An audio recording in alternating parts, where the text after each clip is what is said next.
Hey, it's great to have you guys back for another week of Dangerous Prayers life groups, and I want to say a big thank you to those of you that are hosting. Also, it's really cool to see so many of you posting videos about the book, how it's impacting your life, and that actually exposes the content to other people. So very personally, thank you for talking about the message, and more so, thank you for praying dangerous prayers. Guess what? Of the 4 new ones, this is probably, for most people, the most difficult one. We're talking about break my heart, oh God. We're looking at Jeremiah. We're looking at other people in the Bible that had a real burden.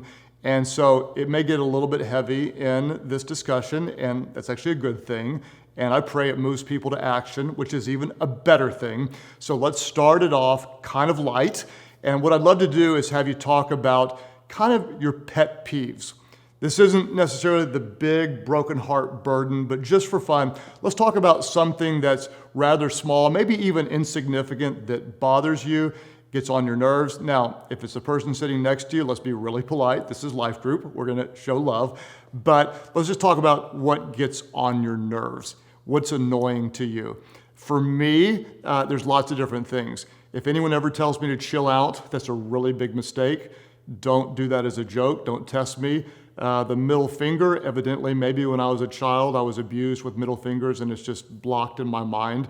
That's something that's not ever a good thing to test with me. And then quite honestly, just like slow moving people during work hours, like, do you not have something to do? Kind of makes me crazy. La da da da da da da da. Am I paying you? Get back to work. Those are some things that annoy me. So just for fun, and I promise you we'll get even way more serious in a few moments, but what are some insignificant things that often annoy you?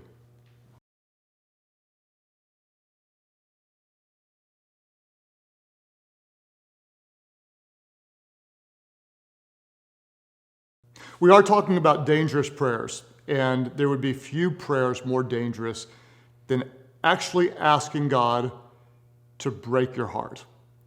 This goes against everything that we're programmed by culture. Culture tells us that life should be easy, you deserve better, let's pursue comfort. Why in the world would we ever ask God to break our heart?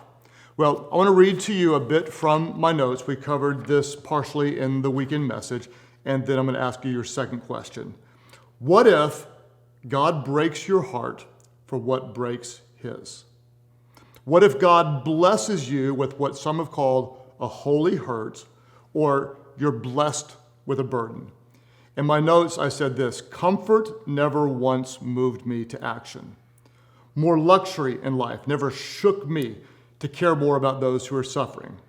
A pain-free day never made me more like Christ. What does pain do? Pain purifies, suffering strengthens, and trials actually teach you to depend on God. What I'd like for you to do is just to think about this, and you can kind of unpack it and process it even out loud with those around you. But what is it that truly breaks your heart on behalf of God?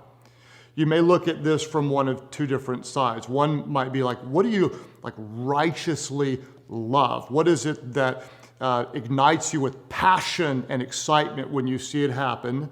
And then the opposite would be, what breaks your heart? What gives you this righteous anger? What makes you, almost on behalf of God, say, no, that's not right, not on my watch, not if I can't do anything about it? What is it that breaks your heart? What I found is a lot of times we'll kind of know what that is, but it's easier to push that pain aside and try to ignore it, or try to medicate it, or try to pretend like it's not there. What I want to do is just ask you to acknowledge it and to embrace it. What is it that breaks your heart on behalf of God? Let's go ahead and take a moment, think about it, talk it through. This could be the beginning of something very, very special. Your burden might lead to you being a blessing to others. What is it that breaks your heart on behalf of the heart of God?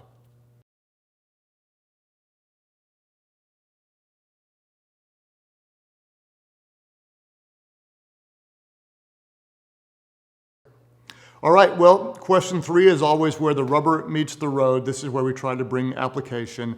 And I want to remind you that one of the most important things you ever do when you gather together is seek God together in prayer. So make sure you leave time at the end of this question to pray.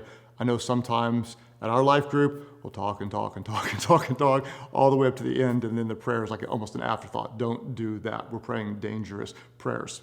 We've talked about the things that annoy you. That's kind of fun and lighthearted. Then we talked about something more significant. Where is it that on behalf of God, you ache along with the heart of God? Now what I want to do is remind you that Scripture says we don't just hear the word, we're doers of the word. We want to have faith in action. One of the reasons why you might be so bothered by something on behalf of God is because God has uniquely called and equipped you to do something about it. Let me be really, really clear. This doesn't mean that you have to start some nonprofit. You might, but you could join up with other people who are doing something similar to what's on your heart. What I want to encourage you to do is to take some step in the direction of that which breaks your heart.